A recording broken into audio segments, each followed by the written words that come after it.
It's official, guys. Malaysians are avid gamers, and 85% of the population engaging in gaming activities. Recent statistics from Bukit Aman's D11 reveal that cases of sexual exploitation via online games have almost tripled in recent times, with predators grooming children for sexual exploitations in less than an hour. And cyberbullying has also become rampant in online gaming world, with gamers as young as 13 targeted by online harassers. So without further ado, I'd like to welcome my guest today, who is a trained mechanical and systems engineer, has worked in over a decade in numerous multinational companies. He found his passion in training, coaching and personal development when he completed his certification as a Law of Attraction Facilitator with Michael J. Losier, a globally successful trainer and author of the international best-selling book, Law of Attraction, the science of attracting more of what you want and less of what you don't. He currently dedicates the majority of his work in conducting performance coaching. He's also the founder of the LOA Center, and he's here today to share his opinion on the darker side of online gaming and cyberbullying. Ladies and gentlemen, please welcome Mr. Sivapragasam Arumugam. How are you, sir? Good, sir. Vinod, how are you? I'm good. Firstly, I want to talk about cyberbullying in gaming.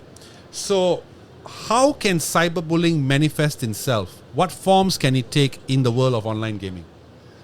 In many ways, when we go into the gaming, I've gone into gaming, I never got addicted.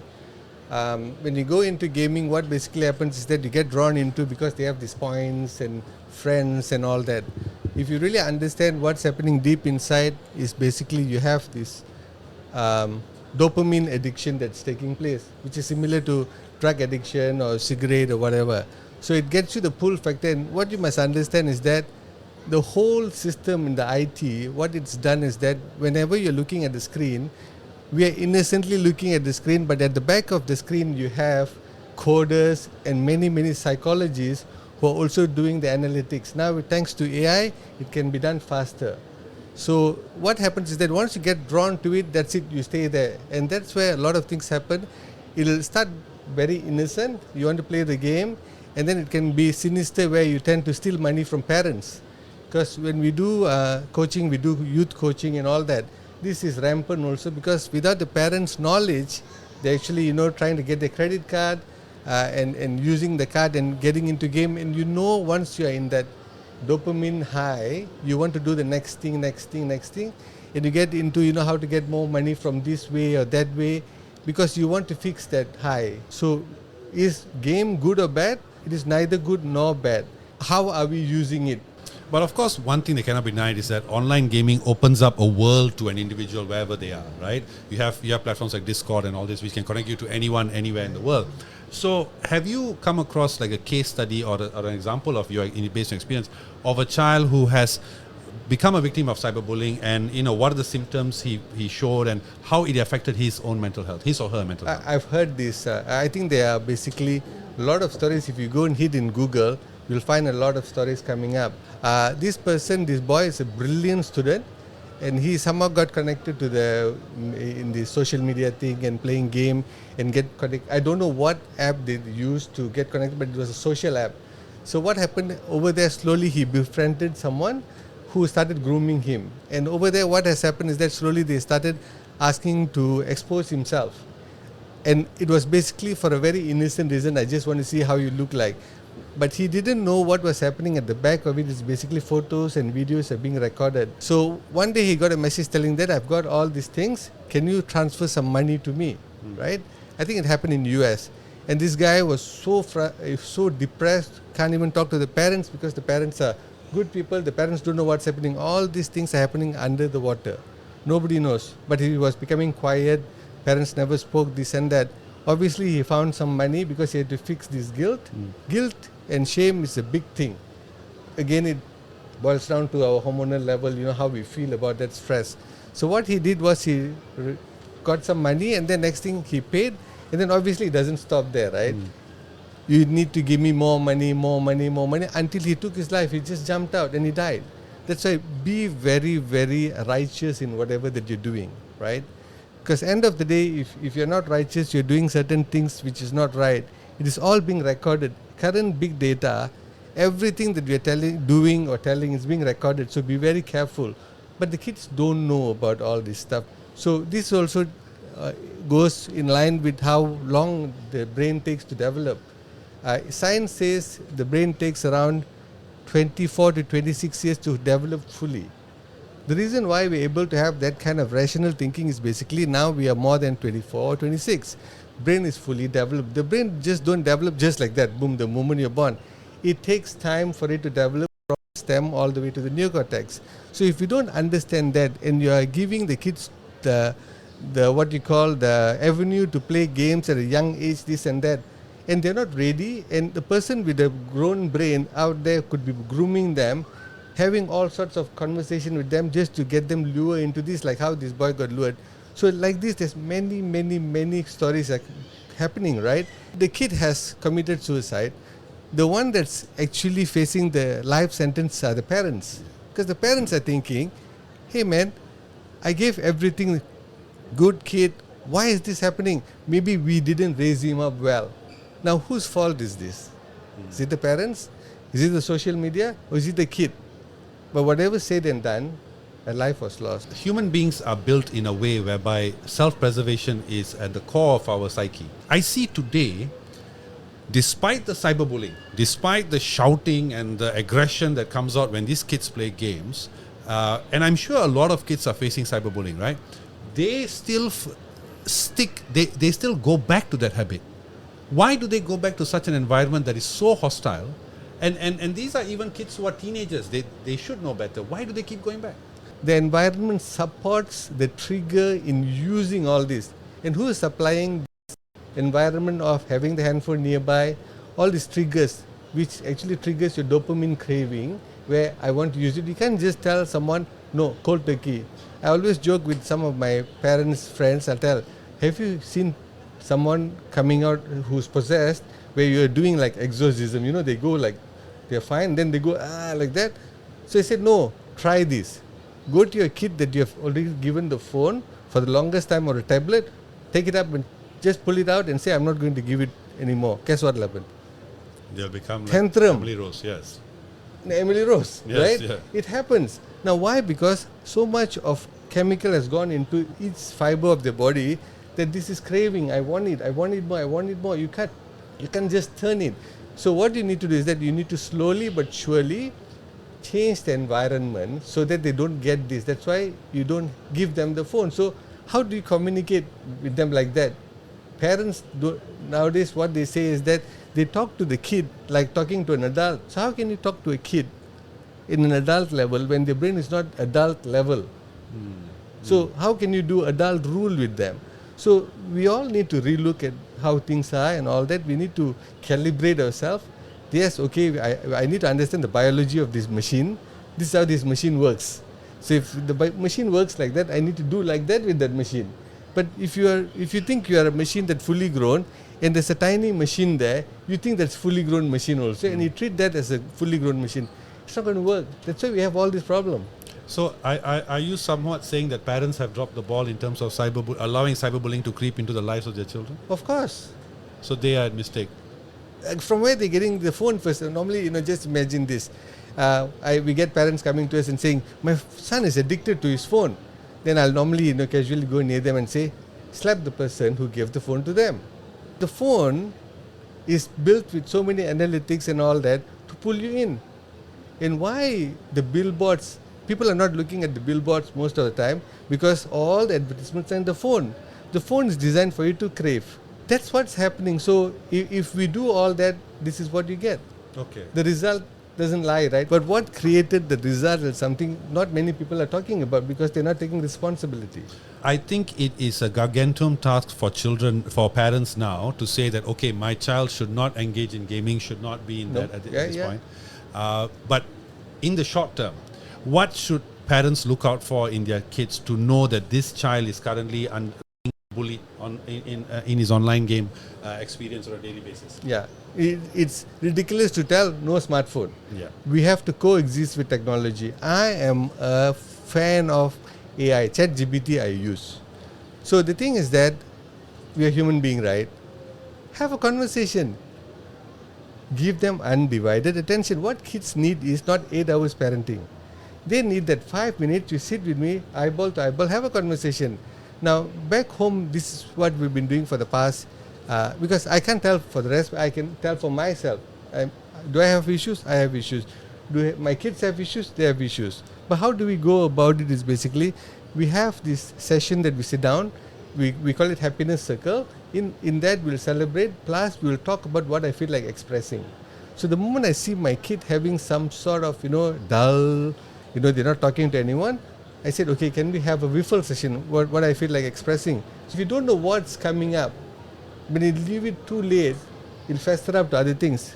And majority of the time, in grooming, this is what happens. You don't know who's the other side befriending you, right? They can tell so many good things. It has happened. Someone told me in a meeting, in a conference, this girl was actually playing Roblox, very good kid and all that stuff. Next thing, went into the game because parents said you can play the game. It's a good game. You are creative, but you don't know who's the other side, having conversation. And there was a predator there, grooming. Open your shirt, this, that, these kind of things.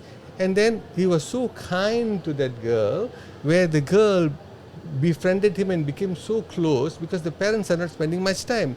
So whenever come back home, when the parents ask how is school, okay, and then go to the room and play the game, right? But over there, the connection is good because we're human beings, right? We want to have that connection, deep meaning, which is something not happening now. I mean, recently an influencer died. I was talking to my IT guy. He gave a very interesting remark. Thousands of people following her. No one came to help, and she has no one to talk to. And she died because cyberbullying, and 100 ringgit is the fine. It happened recently, right? Yeah. So all these things, so we need to know that parents need to have the pulse. How the kids came here, the parents did something, the kids were given birth. So you need to know the pulse of your child. You need to have a conversation. Know what's happening. See the biology. Why they're not talking to me? Okay, maybe there's something going wrong. Sit down and have a conversation. How many people are doing that? Is this something that can be done immediately, or should it be, or must it be cultivated from a young age? Because I would assume that once a child becomes a teenager, I mean, I have young daughters and already I'm struggling, to talk to them, because they all have their own characters. But at what age should you start this practice of talking to your children, and then to create that bond, to avoid, to get to know when they are being bullied online and all that? Okay, first we need to understand this, right? Okay, let's talk about normal scenario. The kid is born. The first 7 years is the hypnotic stage where the kids are not, the kids are actually they call it the alpha theta level. They're actually sucking up things. Why they suck up all these things? These are all signs. They suck up because they want to get into their subconscious mind to live in this environment so that they don't get outcasted. So they have to learn from the parents. So first 7 years, it's very important because they have to program. So many parents don't understand. Right from the time they are conceived till 7, you need to be loving, kind, this and that, spend time, put the radio, music in the, whatever, do all the things. So that the kid learns, because they are learning from this. From then onwards, I'm talking about programming. After that, they use the 7 years and then they live their life. Just imagine how important is 7 years. So now let's say we have goofed up the 7 years. That's the question now. What do we do now? Still have a conversation. Nothing wrong. Have a conversation, build the trust back. But if all of us are basically, we're busy in the grind, when will we have the time to have a conversation with our kids? Yeah. And we say, our family is the most important thing. There was one famous American comedian who said, if you don't take care of your children when they are young, you will have to take care of them when they are older. Yeah. Now, in terms of strategies for parents, what should they be doing in terms of online gaming and curtailing, the potential harm or the potential threat of cyberbullying, sexual grooming that their kids may face? The thing is that why they go into that is basically because of the choices, right? I choose to be that. You and I sitting here is basically, you are an accumulation of a choice. I'm an accumulation of a choice that put me here, right? So the most important thing is that if the choices are very important, I'll share my story, and this is what we teach, right? In choices, there are 3 parts: golden, grey, toxic choices. So I have a conversation with the kids. Like I give you, like when our kids were growing up at that time, they're all like 27, 26 now, all working. But when they were young, they wanted a smartphone. So I had to have a conversation with them. Well, you want to have a smartphone? Why? Because they need to get these WhatsApp messages and blah, blah, blah, blah, blah. I said, okay, fine. Are you busy now? They said, yes. How many hours you have? 24 hours. Great. Now, if let's say I give you this phone, is it a golden, grey or toxic choice? This is a golden choice because I can get information, I can work on it. Okay, good. If you get the phone, will you go to YouTube? Will you go to social media? Yeah, I will. How long would you spend some time there? Maybe another 1 hour, 2 hours? Okay, brilliant. When you get 26 hours in a day, let's have this conversation. Now, let's say if you keep doing this, how would your life be? They said, not very exciting because I don't have the time, I can't finish my homework. So is it a golden, grey or toxic choice now? It's a toxic choice. Okay, let's have a conversation later on. But the thing is that you must have conversation, right? And a lot of them don't know how to have the conversation. We have because we read, we experimented. It works. At the end of the day, we must give the children the ability to think.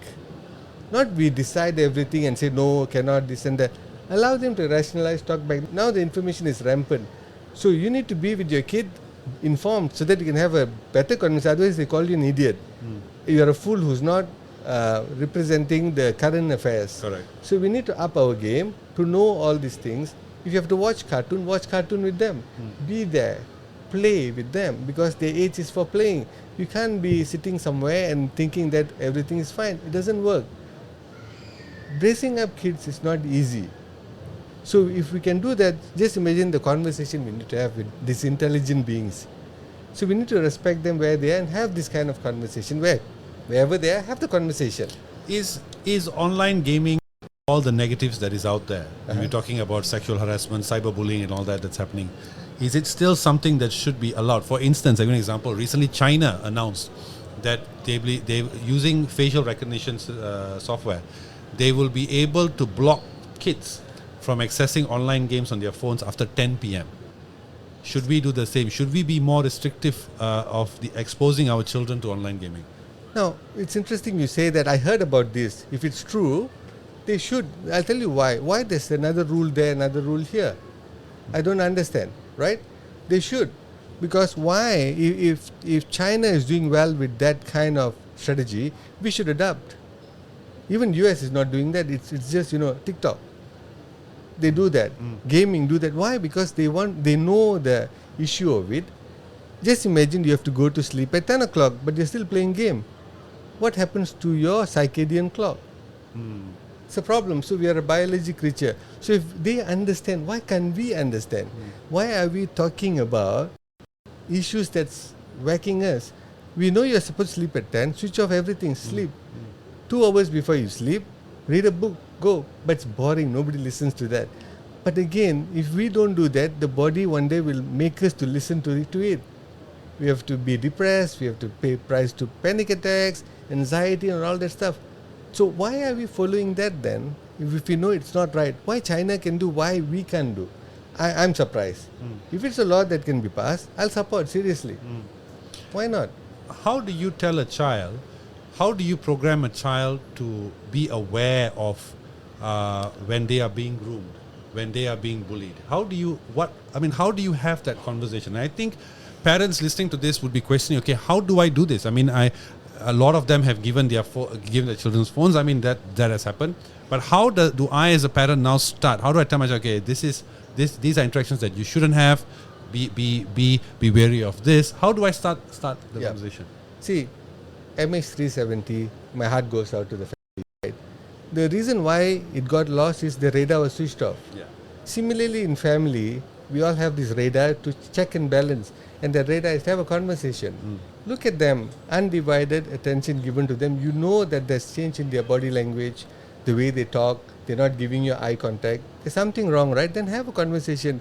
You're not like before, can you share with me? And if they don't want to share, means they're sharing with someone else, right? Who are they sharing with?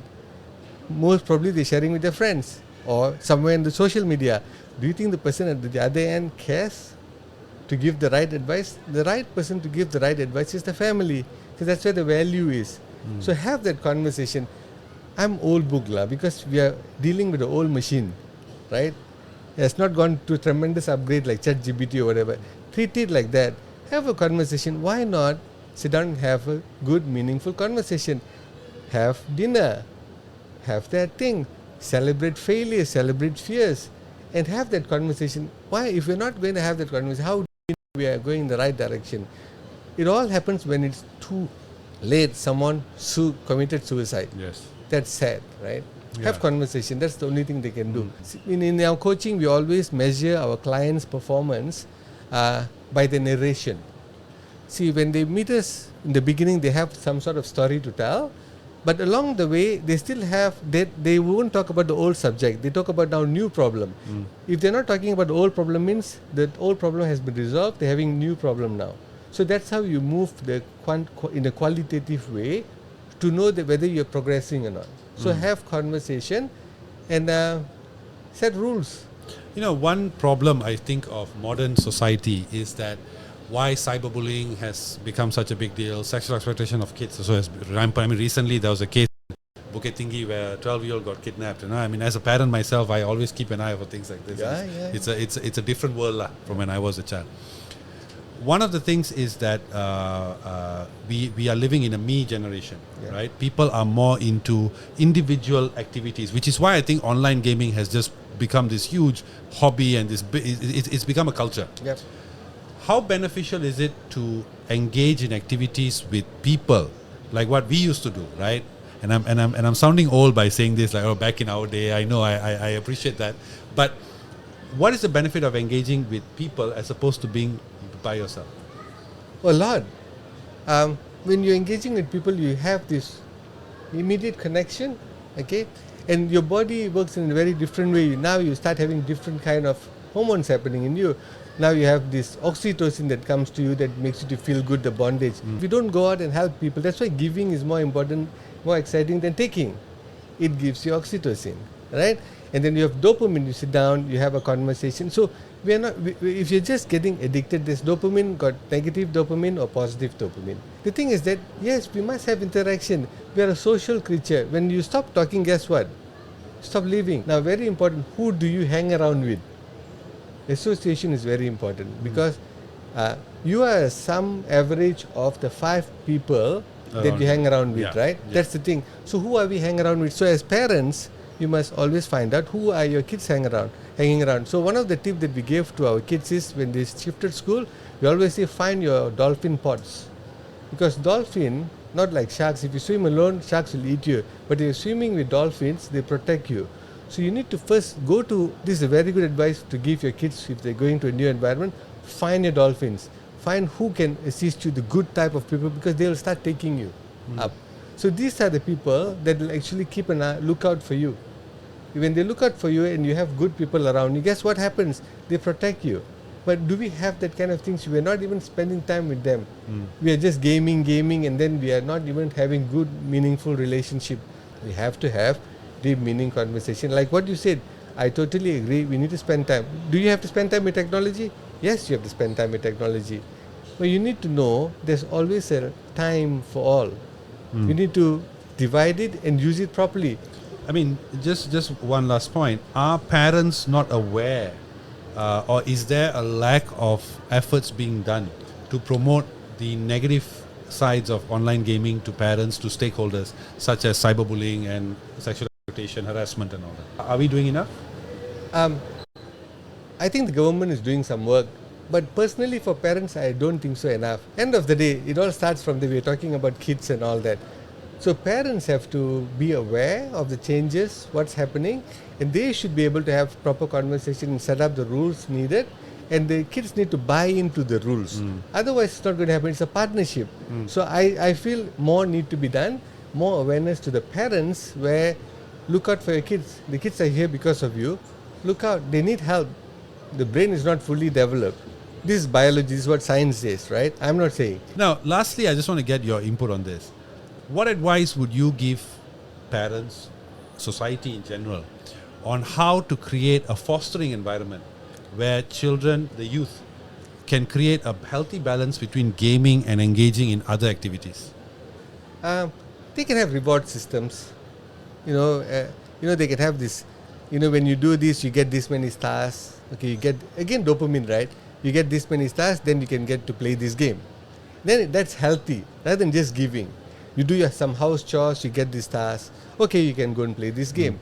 And I think that falls in line with not giving things very easily. Because one of the biggest challenges now is that the kids are getting it very easily without them knowing the impact of using the social media. So parents need to be, the word is they need to create resilience. Resilience. Okay. Resilience. Okay. Yeah. Our innate being is love and compassion. Why is it being lost along the way? Why do we blame the technology? For me, I never blame the technology. I tell you why. Technology is technology. Knife is knife. How are you going to use it? What's the motive of it? Who decides? We decide. Why don't we take some time, breathe? Like cyberbullying. I just hit keyboard warrior. But if they all can just breathe and say, if I'm going to do this, what's going to happen to the other person? And push the signal from your reptilian to your neocortex, where you can actually think, I told you it's 24 years, 26 years. That's where you can do your executive decision. I don't think so it's the right thing to do. Okay, fine. I'm not going to hit the button. Okay, I'll go and have a cup of coffee. This is what I want. Reset, so what do I want? I just move on. So if we all can do that, the world will be a better place, right? Nice. Yeah. Thank you so much, Mr. Siva, for joining this Thank you, podcast. There you go, folks. The answer is communication and being more compassionate and being more thoughtful. Thank you, Mr. Siva, for joining in. I really enjoyed talking to you. And we encourage parents and stakeholders to implement these strategies to improve the lives of your children, and especially while they're gaming. So please stay tuned for future episodes where we discuss how online safety meets mental well-being. Yeah. Take care.